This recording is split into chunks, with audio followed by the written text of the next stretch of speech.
our newest out of the Mavic series, which is the Mavic Pro Platinum.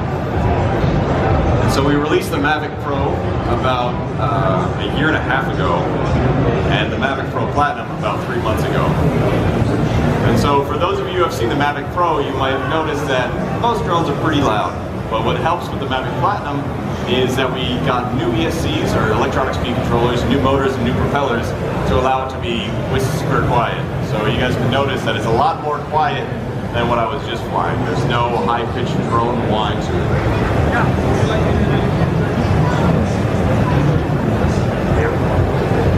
Just 1 second, folks.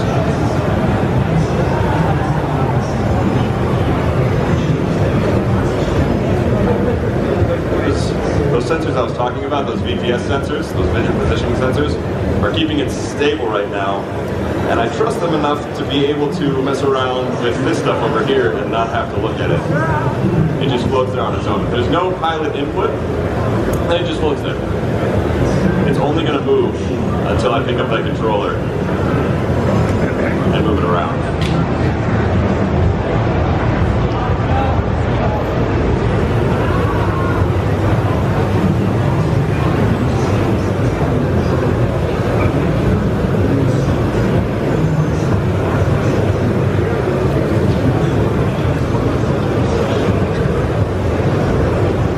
The Mavic Pro Platinum, since it's a little bit bigger, it stands up to wind a little bit better.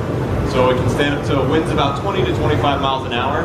And in sport mode, which is basically the turn off all the safety features and let you go as fast as possible, allows you to go about 40 miles an hour. So like I said before, there's a camera integrated into all of our systems. This one's no different. There is a 4K camera right here with a 3-axis gimbal. So 4K up to 30 frames per second, and it'll also allow you to take 12 megapixel stills.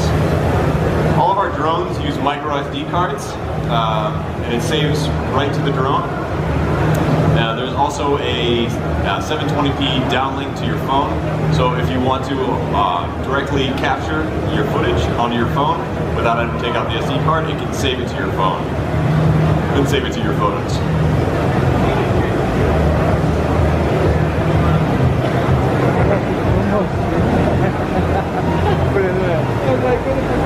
It's quiet, huh? That's pretty cool. They're just super quiet. So the Mavic also has obstacle avoidance. If you guys look at those little hammerhead eyes that are on top of the camera. Yes. Those hammerhead eyes that are on top of the camera, those are optical sensors. Than the regular Mavic, sensors or the other from one? about 30 feet away and then to a stop at around 2. It's smaller than the Evo, right? And it's lighter. So they work a little bit better than the Smart. I think the Evo lasts longer. I think they put a bigger battery. Because they're actual cameras rather than being just IR It's sensors. heavier. But it's able to go 30 minutes. We also have a return to home function that's available in all of our newer drones. Return to home meaning once it runs out of battery life or it gets a little low, it will remember where it took off. It sets a home point when it takes off, and then it will come back to that home point no matter where it is. So the nice thing about that is you don't have to lose your drones anymore. So say for instance, or even we have a return to home button on the controller. And so if you get in a place where you can't see your drone anymore, or you just want to go back home and you don't feel like piloting it back, you just press the return to home button. It goes up to a height that you set, and then as the crow flies, it flies straight back to your home point and lands. I think we've got it about millimeters from where you took off now. Because of those VPS sensors on the bottom, they actually take a picture of where you take off from, so it remembers exactly where it took off from, and tries to land as close as possible to where it took off from. We also have a couple other smart features like Active Track. Active Track is something that picks you out of the background, basically. So for instance, it would pick you out of all of these people because you're wearing a green shirt, black pants, you look like you, and it'll actually pick you out of the background and follow along with you. And there's 3 different modes. There's Spotlight mode.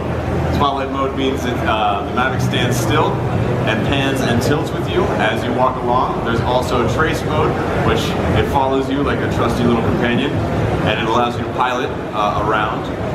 And then there's parallel mode as well, which you set a distance of, let's say 6 feet, and no matter where you move on an X and Y axis, it will move with you and maintain that 6 feet. We also have a function called Tap Fly. What Tap Fly does is it's pretty self-explanatory. You tap where you want to fly, you press go, you alter the speeds, and it flies there. Based on how close and how fast it's going, and with the obstacle avoidance, it will sense how close it is to that object and determine when to stop.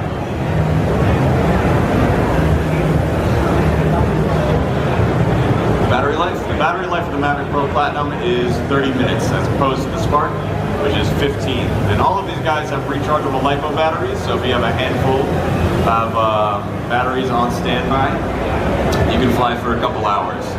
So I usually take 4 out with me and charge them. It takes about 45 minutes to an hour to charge these batteries. So you can basically fly all day if you're close to a charger and have a handful of batteries. So that's the Mavic Pro Platinum. And now we will move to the